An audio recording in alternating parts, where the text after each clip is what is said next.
berhadapan dengan persoalan yang sama. Yang satu nggak ada masalah, yang satu merasa sulit. Kenapa? Karena yang satu sudah mendapatkan keringanan dari Allah Subhanahu wa Ta'ala.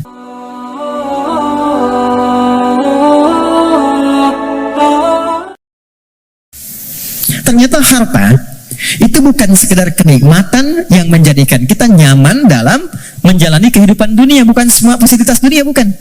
Tapi itu juga bisa menjadi perangkat yang mengentaskan solusi dari masalah yang dialami. Apa bentuknya nanti? Ada skema infak, ada skema zakat. Teman-teman hati-hati dengan zakat ya, karena sangat sensitif. Anda sengaja tidak berzakat, maka jadi racun hartanya, bisa merusak kepada yang lainnya. Itu tuh. Apalagi terwariskan nanti, jadi makanan dimakan oleh anak atau siapapun, ya harus hati-hati. Infak itu nilainya tinggi. Infak itu bukan sekedar menghadirkan pahala yang sangat luar biasa, 700 kali lipat paling sedikit. Jangan dibatasi di situ. Al-Baqarah ayat 261. Ya, masalul ladzina yunfiquna amwalahum fi sabilillahi kamathali habbatin ambatat sab'a sanabil. 1 jadi 7. Fi kulli sumbulatin mi'atu habbah kali 100. 1 kali 7 kali 100, 700 kali lipat. Itu maksudnya pahala ya. Pahala, bukan perkalian feedback ke kita, bukan. Jangan bayangkan begini, kalau saya infak 1000, balik 700.000, bukan begitu cara memahaminya. Itu nggak tepat. Yang dimaksud, Anda mendapatkan 700 kali lipat pahala di akhirat nanti. Jarak satu keduanya 500 tahun, 2 ketiga 500 tahun, itu di akhirat. Di dunianya dapat apa? Nah, di dunia itu pancaran keberkahan. Di antara pancaran keberkahannya ada 2.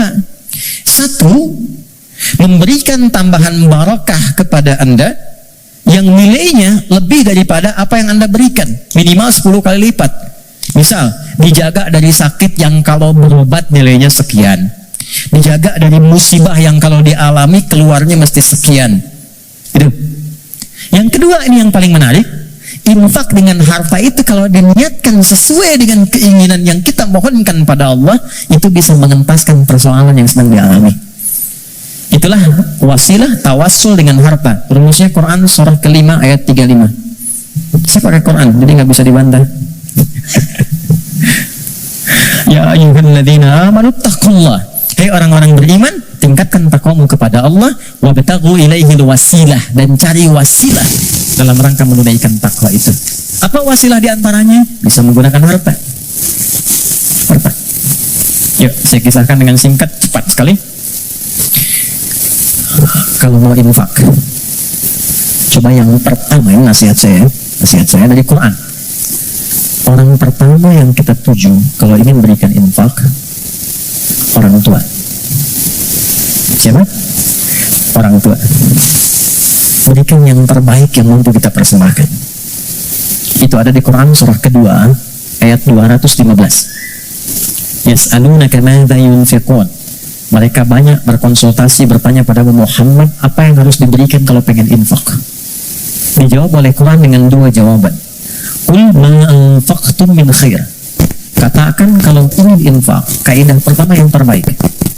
Misal, Anda beli mangga 5, ibu masih ada, berikan yang paling besar, yang paling bagus, yang terbaik itu buat ibu.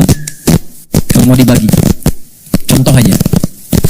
Kemudian lil walidain, urutannya kalau ingin diberikan 1 yang pertama orang tua, belakangnya nanti ada 4 lagi, 5 golongan utama. Wal aqrabin, kerabat terdekat. Wal yatama, orang-orang yatim.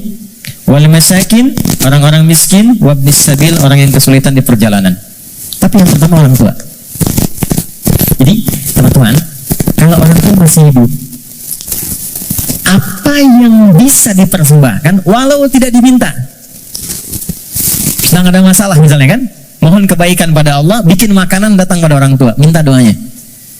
Ini sederhana tapi dalam, minta doanya.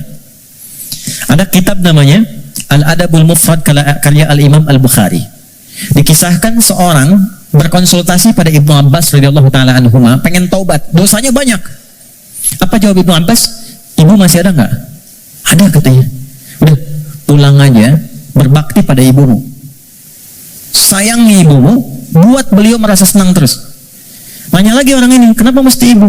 Kata Ibnu Abbas, saya tidak pernah mendapati di Quran dan keterangan Nabi yang terbaik dari bakti kepada ibu untuk mengentaskan semua masalahmu. Dan ibu nggak ada batasnya. Cari. Termasuk saya sekarang itu. Saya kalau mau belajar itu saya niatkan, ya Allah, untuk memuliakan ibu, masih hidup, dan mohon pahala diakhirkan pada ayah untuk menerangi di alam kuburnya. Dan selalu bertambah kebaikan-kebaikan itu. Tambah. Satu. Jadi infak. Ya. Coba usahakan ya. Dan gak usah terlalu pengen dilihat dunia. Keluar jam 3, setengah 4. Lihat yang nyapu, yang lagi dorong makanan tuh, yang dari semalaman bekerja. Pernah nggak teman-teman kalau keluar gitu? Kadang-kadang ada yang dorong sampingnya masih murojaah, ada yang masih sholat. Saya sering nangis tuh, ya Allah. Yang orang udah banyak praktek, kita banyak ceramah. Ya, datang. Kita sampaikan nitip ya, kita baru lihat aja sudah. Ya Allah, terima kasih Pak. Ya Allah, mudah-mudahan Bapak rezekinya lancar ya Pak, sehat ya Pak, mudah-mudahan semua keluarganya baik-baik ya Pak. Itu ya Allah, memberi sedikit tapi dapatnya banyak gitu. Itu berharga banget. Yang terakhir Quran, walladzina yu'minuna bima unzila ilaika wa ma unzila min qablika. Nah, dekati dengan Quran. Ya, saya lihat banyak anak-anak tuh ya, dekatkan dengan Quran. Walaupun anak-anak yang belajar Qurannya, antum akan dapat berkahnya, akan dapat kenyamanannya, ketenangannya.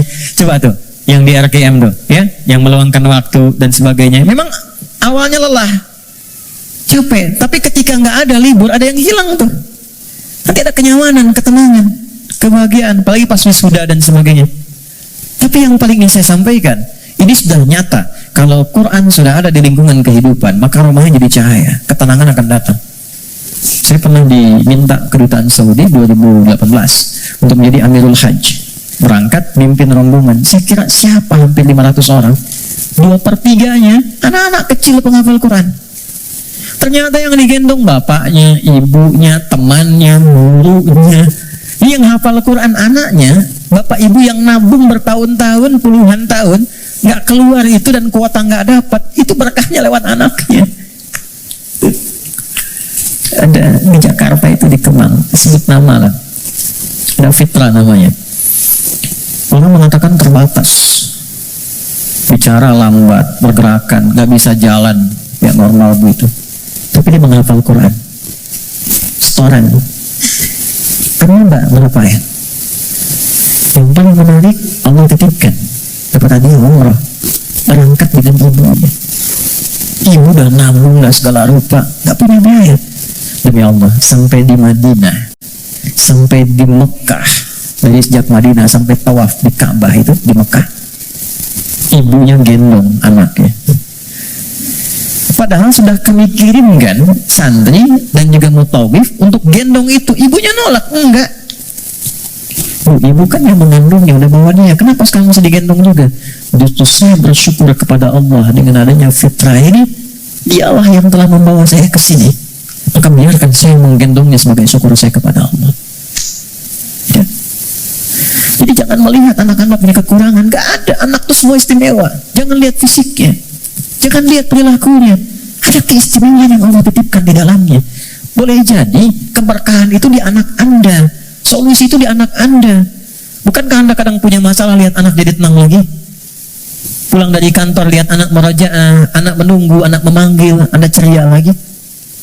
Dekatkan mereka dengan Quran. Gak ada yang paling indah kecuali Anda pulang dari pekerjaan, dibuka anak Anda yang 4-5 tahun tiba-tiba mengatakan amma yatasa'adun anin naba'il azim. Anda lihat dari belakang, demi Allah, kecuali Anda mengejarnya, nunggu di belakang, Anda peluk dia dan keluar air mata itu. Gak ada yang paling indah. Dan itu mahal. Apalagi ketika anak Anda telepon, "Papa," dia gak bisa berkata-kata. Kenapa Anda? Aku telah selesai hafalan 30 juz. Udah, kontrak sebesar apapun gak akan bisa membeli itu. Jatuh Anda sujud, kharru sujadah, sujud. Takwa itu simpel, takwa itu sederhana. Wabil akhirati hum yuqinun. Jangan larut dengan masalah dunia, ya, sehingga menjadikan Anda meratap dan Anda tidak move on dengan kehidupan berikutnya. Ini sebentar, bukan cuma Anda yang punya masalah, orang lain punya masalah juga. Apakah kebahagiaan yang banyak di masa lalu menjadikan Anda lupa dan habis dengan kesulitan yang hanya sekejap di masa kini? Ada masalah baru 5 menit, Anda hidup udah 50 tahun. Anda lupa dengan kebahagiaan 50 tahun, sehingga habis dengan masalah yang 5 menit. Ingat, kita akan pulang. Kata Allah, bil akhirati hum yuqinun. Ya, yakin dengan akhirat. Kalau nggak dapat di sini, di akhirat pasti diberikan. Buka ayat kelimanya. Orang yang mampu menerjemahkan takwa dengan kiat-kiat tadi, ulaika ala hudam mir rabbihim wa ulaika humul muflihun. Maka ia akan selalu lekat dengan petunjuk dan bimbingan Allah, dan kebahagiaan melekat dalam titian kehidupannya. Maka kita teruskan, kembalikan, dan kita akhiri dengan Quran surah ke-65 di akhir ayat kedua, di awal ayat ketiga yang sudah dibalik tadi di belakang. Ya, kita katakan, wa may yattaqillaha yaj'al lahu makhraja. Semakin takwa ditingkatkan, salat naik, infak bertambah, kepada orang tua baik, Quran ditambah, sehari 1 ayat jadi 10 ayat, 1 halaman 1 juz, yakin dengan akhirat, yaj'al lahu makhraja.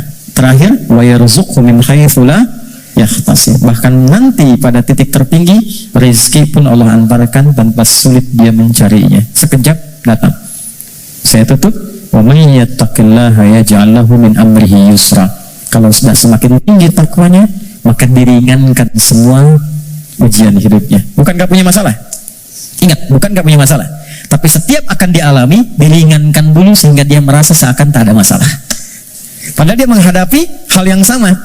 Ada 2 orang berhadapan dengan persoalan yang sama. Yang satu nggak ada masalah, yang satu merasa sulit.